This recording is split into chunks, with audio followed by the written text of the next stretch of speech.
목사님 말씀 전해 주시겠습니다. 할렐루야.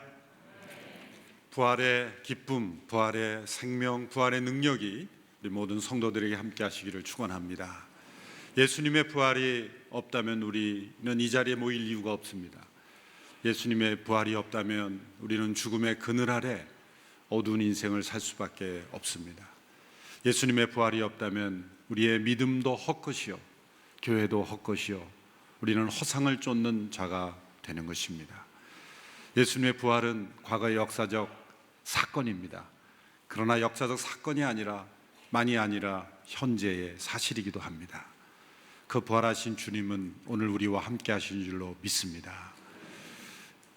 오늘만 부활의 기쁨이 아니라 주의 날이 생긴 것, 안식일에서 주의 날로 변화된 것은 그 부활의 아침에, 그 부활의 새벽의 기쁨과 감동을 제자들이 함께 기억하고 예배하기 위해서 모였던 것이 안식일에서 주의 날로 변화된 것입니다.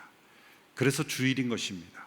부활하신 주님을 매일 또 매주마다 함께 예배 때마다 우리 함께 누릴 수 있게 되기를 바랍니다. 다음 주일은 CGN TV가 개국한 지 11주년이 되어서 서빙고와 양재에서 함께 기념 감사 행사를 개최하게 되면서 4월 10일 주일에는 대중교통을 이용하는 주일입니다. 물론 당연한 이야기겠지만 차를 가져오지 않고 또 우리 장애인들과 또 연약한 지체들을 제외한 모든 분들은 대중교통을 이용해서 또 불편해서 행복한 주일, 행복한 불편을 우리가 실천하는 주일입니다. 기억하셔서 함께 준비할 수 있게 되기를 바랍니다. 내일 저녁 양재 사랑홀에서는 한국 헤비타트 감사의 밤이 열립니다. 집으로 가는 길이라는 주제로 그동안 한국 헤비타트가 연약한 사람들을 위해서, 집 없는 사람들을 위해서 많은 집을 지어줌으로써 큰 봉사를 많이 했습니다. 내일 그 감사의 밤으로 함께 모입니다. 많은 성도들 함께 참여해 주시기를 바랍니다. 매월 마지막 주일 구제봉사주일로 우리 서빙고 인근에 있는 독거 어르신들을 방문합니다. 부활의 기쁨을 나눌 수 있는, 또 부활절 계란도 가지고 있고 함께 나누는 그런 복된 주일이 될 수 있게 되기를 바랍니다. 요즘 영화관에서는 주기철 목사님의 생애를 그린 일사각오라는 영화가 상영 중에 있습니다. 작년 성탄절에 KBS에서 다큐멘터리로 방영된 것을 영화로 다시 만들어서 많이 대부분 새롭게 돼서 영화화해서 상영 중에 있습니다. 그래서 저에게 부탁이 왔습니다. 용산 CGV는 책임져 주십시오. 그래서 용산이 저희 교회 서빙고 근처에 있기 때문에 이런 영화를 많이 봐야 또 만들 수가 있고 또 많은 사람이 영향을 미칠 수 있죠. 교회가 표는 드릴 수 없지만 여러분들이 하나님 앞에 헌금한다 생각하시고 또 영화관에 주변 가족 함께 가셔서 부활의 기쁨으로 일사각오를 보여주신, 그 고난을 이기고 부활의 능력을 보여주신 주기철 목사님의 삶을 영화로 알리는 우리 모든 성도들이 될 수 있게 되기를 바랍니다. 기도하겠습니다. 부활의 기쁨을 우리에게 허락하신 하나님, 예수님의 부활이 우리의 부활임을 믿습니다. 우리도 주와 같이 변화될 줄 믿습니다. 이 세상에 어떠한 고난과 어떠한 시험과 어떠한 아픔도 우리 주님의 부활, 그리고 우리의 부활이 약속되어 있기에 이길 수 있음을 믿습니다. 사망 권세를 주께서 깨뜨리셨기에 우리도 이 사망의 그늘을 이기고 승리하게 될 줄로 믿습니다. 부활의 능력을 체험하는 복된 주일이 되기를 원합니다. 기록된 말씀을 통하여 살아계신 주님의 임재하심이 우리 가운데 함께 하시는 복된 시간이 되게 하옵소서. 예수님의 이름으로 기도하옵나이다. 아멘. 부활은 신비입니다. 그러나 세상은 점점 신비를 인정하지 않는 세상이 되어가고 있습니다. 이성으로 도출된 것이 아니면 받아들여 하지 않고 심지어 비난까지 하는 그런 시대를 살고 있습니다. 이 세상의 과학의 발견은 이 신비에 대한 인간의 응답으로 이루어진 것입니다. 별들을 바라보며 그 별들의 신비를 탐구하며 천문학이 발전했습니다. 이 지구를 바라보며 지층의 신비를 발견하며 지질학이 발전했죠. 생명의 신비를 탐구하며 생물학이 발전했습니다. 모두가 다 신비에 대한 인간의 도전과 응답으로 과학이 발전한 것입니다. 여러분, 그러나 과학이 모든 신비를 다 해결했습니까? 아닙니다. 여전히 신비로운 세상 아래 과학이 있는 것이죠. 우리가 해결할 수 없는 이 신비 아래 우리의 이성이 있는 것입니다. 그 신비를 헤매다가 새로운 진리를 발견한 사람들은 겸손합니다. 아직도 내가 발견하지 못한 신비가 더 많다. 내가 발견한 것은 불과 그 신비 앞에 비하면 너무나 작은 것이라는 겸손이 있습니다. 그러나 오히려 다른 사람이 발견해 준 진리를 머릿속에 외우고 저장한 사람들은 자기 머릿속에 있는 것이 전부라고 생각하고 자기가 외우고 머릿속에 집어넣은 지식만이 전부라고 생각하고 신비를 인정하지 않는 오만함에 빠져 있는 것입니다. 예수님의 부활은 이 세상 많은 사람들이 의심하는 신비입니다. 의심의 존재 자체는 하나님께서 우리 인간을 얼마나 소중하게 여기시는가를 보여주는 말없는 증거이죠. 하나님이 우리에게 자유의지를 주셨다는 것은 의심할 수 있는 능력까지 주셨다는 것입니다. 우리가 경험하지 못한 신비 앞에 의심이 일어나는 것은 때로 자연스러운 일이요 진지한 모습의 결과일 수 있습니다. 예수님의 부활에 관한 기록에서 공통적으로 나타나는 특징은 부활하신 예수님을 만났던 제자들이 한결같이 믿기 어려워했다는 것이죠. 의심했다는 것입니다. 그들은 공포에 떨었고 두려워했고 그 경이감에 놀라 당황했습니다. 그들은 할렐루야, 우리가 기도하고 기다렸던 부활이 일어났습니다라고 반응하지 않았어요. 그들은 제일 먼저 두려웠고 의심했고 그리고 당황스러워했다는 것. 자연스러운 반응이죠. 우리가 경험하지 못한, 우리가 이해할 수 없는 신비 앞에서 때로 우리는 당황하고 불안하고 그리고 의심하게 되는 것입니다. 그러나 부활하신 예수님이 그 제자들을 만나 주셨을 때 그들은 확신에 이르게 되었고 그 예수님의 부활을 증거하며 살았고 심지어 순교했습니다. 부활을 믿지 않는 사람들은 예수님의 부활을 증거하는 신약 성서를 부인하려고 합니다. 예수님이 부활했다고 제자들이 조작하고 말을 만들고 그것을 퍼뜨렸다는 것이죠. 그렇게 주장하려면 두 가지 질문에 대답을 해야 합니다. 첫째로 부활을 착각하거나 혹은 부활을 조작한 그 당사자들이 자신들에 관하여 기록할 때 한결같이 믿기 어려워했다라는 반응을 쓸 수 있을까? 스스로 거짓말을 꾸며낸 것인 것을 자신들이 믿기 어려워했다라는 기록으로 남길 수 있을까? 혹 어떤 사람들은 제자들이 다 그런 것까지 계산해서 그렇게 했다라고 말할 수 있겠죠. 그럼 그렇게 치십시다. 그렇다면 두 번째 질문에 질문해야 합니다. 제자들이 자신들이 거짓으로 조작한 일을 합리화하고 끝까지 그 거짓을 지키기 위해 자신의 생명을 내걸 수 있었다는 말인가? 두 번째 대답이 더 어렵습니다. 제자들이 자신들의 거짓을 만들어 놓고 그것을 합리화하기 위해서 자신의 생명을 내걸었다는 얘기가 되는 것이죠. 십자가 앞에서 두려워하며 예수님이 끌려가실 때 다 도망하였던 그 제자들이 3일 만에 정신을 차리고 의기투합해서 우리가 이래서는 안 된다. 우리가 죽음 앞에서, 예수님의 죽음 앞에서는 두려워 도망했지만 예수님이 여러 번 말씀하신 것을 우리가 이루어 드려야 되지 않겠느냐. 예수님의 시체를 훔쳐놓고 예수님이 부활했다고 우리가 거짓말하자. 그리고 그 거짓말을 지키기 위해서 우리 끝까지 죽자라고 결정할 수 있을까? 있을 수 없는 일입니다. 미국의 유명한 정치가였던 척 홀슨, 닉슨 대통령 시대에 워터게이트 사건에 연루되어서 감옥에 갔던 그 사람이 후에 감옥 교도소 사역을 하는 사역자가 되었죠.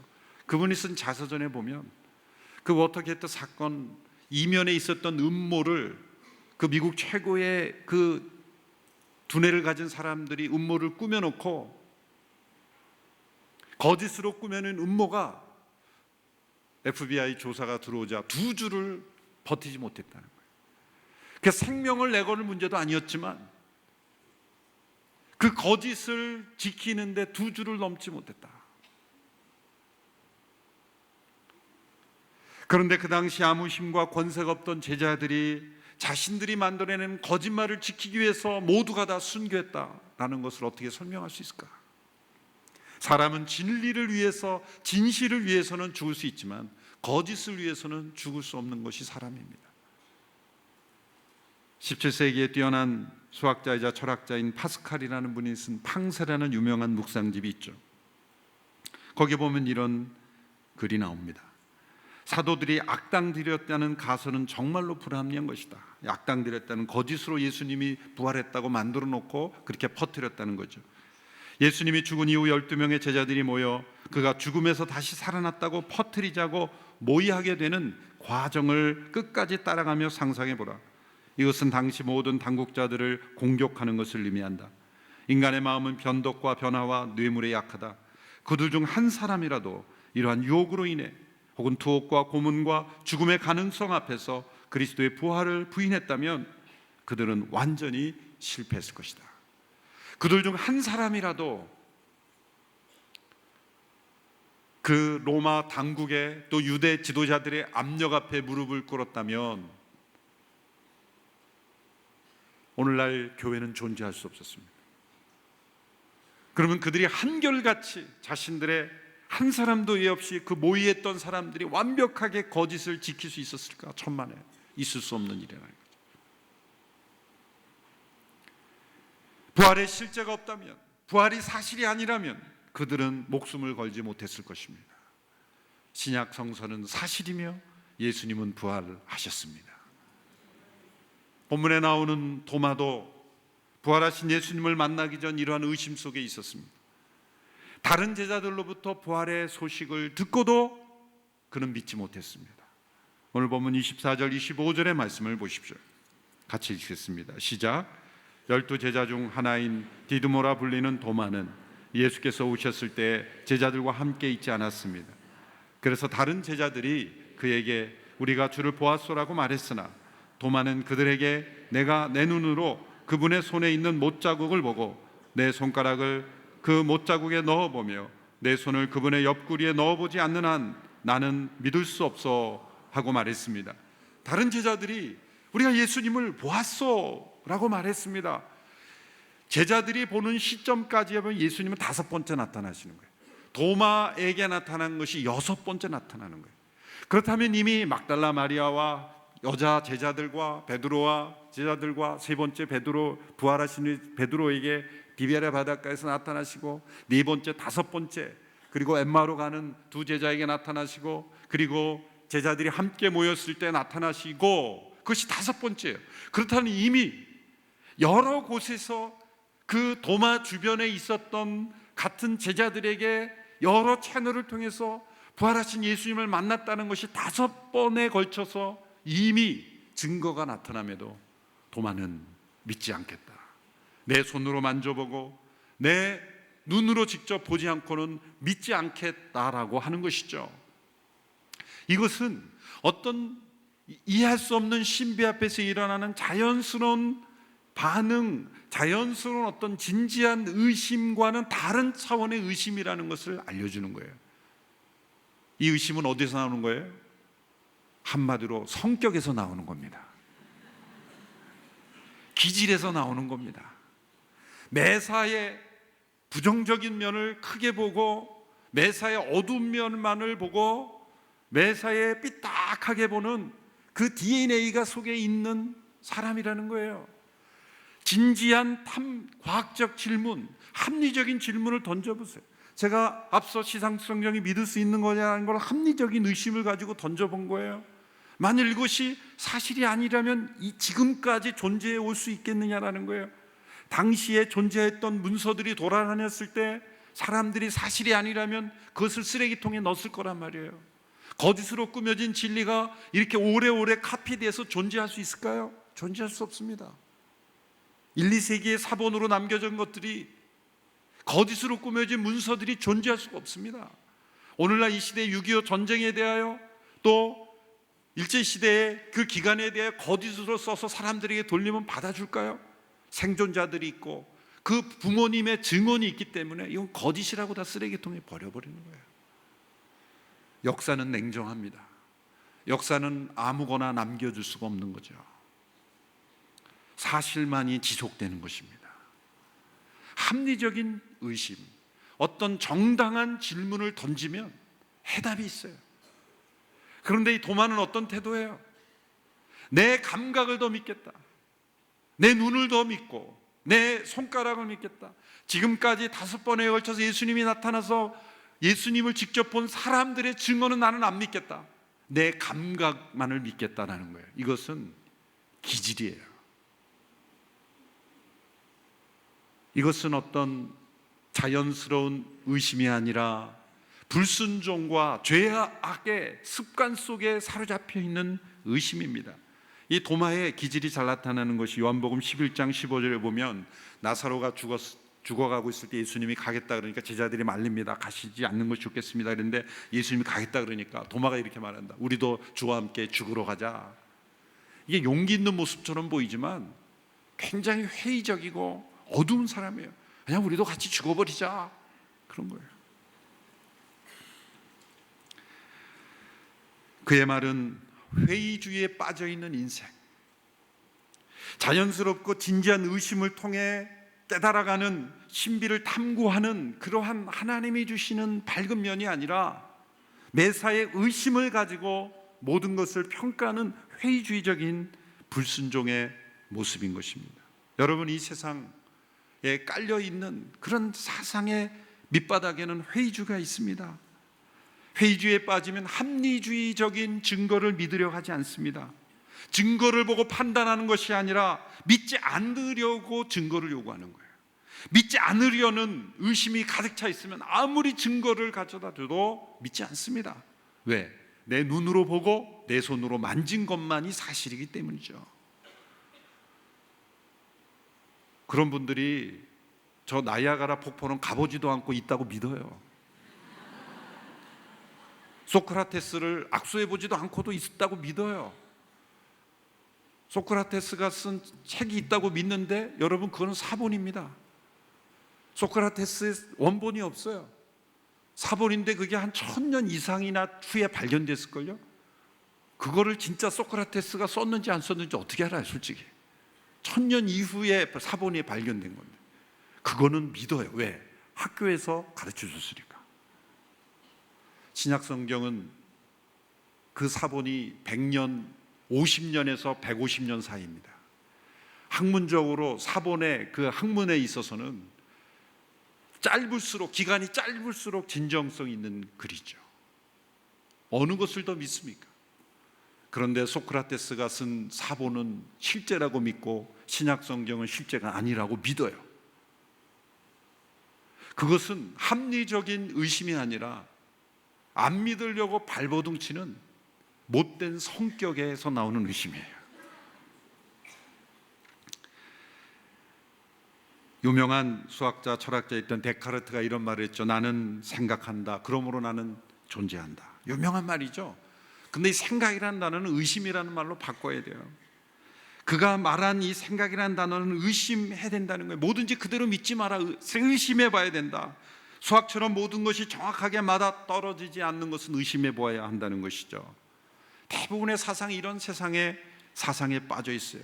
여러분, 정말 우리가 경험한 것만 믿을 수 있습니까? 여러분, 과학자들이 연구를 할 때 어떻게 합니까? 가설을 세우죠. 가정을 세우고 연구를 하잖아요. 실험을 하잖아요. 그러면 그 가설을 세울 때 뭐가 필요해요? 어느 정도 믿음이 필요한 거예요.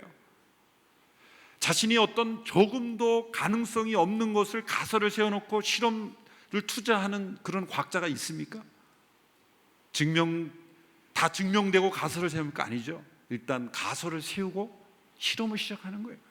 그러면 그 가정을 세울 때는 뭐예요? 믿음이죠. 믿음으로 가정을 세우는 거예요. 과학적인 발견도 신비로운 세상에 대해서 믿음으로 두들김을 발견하는 것이지, 다 증명된 것만을 발견하는 것이 아니라는 거죠. 우리 운동할 때, 자전거를 탈 때도, 수영을 할 때도 다 믿음으로 하는 거예요. 바퀴가 2개 달린 그 기구가 넘어지지 않고 달릴 수 있다는 믿음 없는 사람은 절대 못 타요. 주변에 타는 걸 보고도 아니야, 탈 수 없을 거야 라는 그런 불신이 있는 사람은 절대 탈 수 없어요. 수영에서 물에서 허우적거리는 사람은요, 수영을 못 배우는 사람은 믿음이 약한 사람이에요. 물의 부력이 나를 띄운다, 가만히 있으면 물에서 뜬다, 계속 빠지지 않는다라는 믿음이 있어야 이 수영을 하는 거예요. 그런데 그 믿음이 없기 때문에 계속 발버둥 치면서 더 빠지는 거예요. 믿음이 있으면 물에 자신을 맡기는 거예요. 그때 움직일 때 앞으로 가는 거예요. 생명의 기원에 관해서는 우연이라고 속밖에 설명하지 못하면서 이 부활에 관해서는 믿을 수 없다라고 말하는 것 자체가 모순인 것입니다. 놀랍게도 예수님은 의심하는 도마에 대하여 온유하게 만나주십니다. 오늘 본문 26절 27절의 말씀을 보십시오. 같이 읽겠습니다. 시작. 8일 후에 예수의 제자들이 다시 그 집에 모였고 도마도 그들과 함께 거기 있었습니다. 문이 잠겨 있었는데 예수께서 들어와 그들 가운데 서서 말씀하셨습니다. 너희에게 평강이 있을지어다. 그러고 나서 예수께서 도마에게 말씀하셨습니다. 내 손가락을 이리 내밀어 내 손을 만져보고 내 손을 내밀어 내 옆구리에 넣어보아라. 그리고 믿음 없는 사람이 되지 말고 믿는 사람이 된다. 흥미로운 사실들이 발견되죠. 문이 닫혀 있는데 예수님이 들어오셨어요. 초자연적인 그런 예수님의 몸이죠. 그리고 예수님이 도마에게 내 옆구리를 만져보고 내 손을 만져봐라. 여러분, 여기서 우리가 발견하는 것은 예수님이 부활하셨을 때 새로운 몸이 되셨죠. 엠마오로 가는 2 제자가 처음에는 예수님 얼굴을 잘 알아보지 못했어요. 어떤 변화가 일어난 거예요. 예수님의 생전에는 이사야 53장처럼 볼품없고 또 사람들이 흠모한 것이 없을 만큼 어쩌면 예수님은 목수로서 육체적인 노동을 하며 많은 고생을 하면서 그렇게 얼굴이 멋진 얼굴이 아니었을 겁니다. 그런데 부활하신 영광스러운 예수님의 모습은 영광스러운 모습으로 광채가 났어요. 그러면 그 십자가의 상처가 없어져야 되잖아요. 그런데 예수님께서 도마에게 만져보라는 것은 상처가 있었다는 거예요. 부활하신 예수님의 몸에 상처가 남겨 있었다는 건 뭐예요? 남겨두셨다는 거예요. 놀라운 사실이죠. 그 상처를 다시 만든 게 아니죠. 예수님이 부활하셨지만 이 도마 같은 인생을 위해서 상처를 남겨두신 거예요. 진정한 부활이라면 그 상처를 없애는 것이 부활이 아닐까요? 그러나 이렇게 회의하고 의심하고 자신의 눈으로 보고 만진 것만 믿는 자들을 위해서도 예수님은 상처를 남겨두셨어요. 저는 그 상처를 지금은 어떤 상태일까 궁금해요. 완전히 그 도마에게만 보여주고 사라지게 하셨을까? 아닐 것 같아요. 부활하신 그 주님은 지금도 그 상처가 저는 있을 거라고 믿어요. 우리 천국에서 또 하나님의 말씀이 사실이었다는 것을 그 부활하신 예수님의 몸을 보고 우리는 알게 될 것입니다. 그런데 예수님이 이렇게 말씀하셨죠. 믿음 없는 자가 되지 말고 믿는 자가 되라. 그때 도마가 고백합니다. 나의 주, 나의 하나님이십니다. 그의 기질 속에, 그의 그 성격 속에 숨어 있는 그러한 깊은 회의가 이제는 하나님을 향한 예배가 되었습니다. 예수님께서 그의 의심을 받아주시고 만나주셨기 때문에 얼마나 온유하신 예수님이십니까?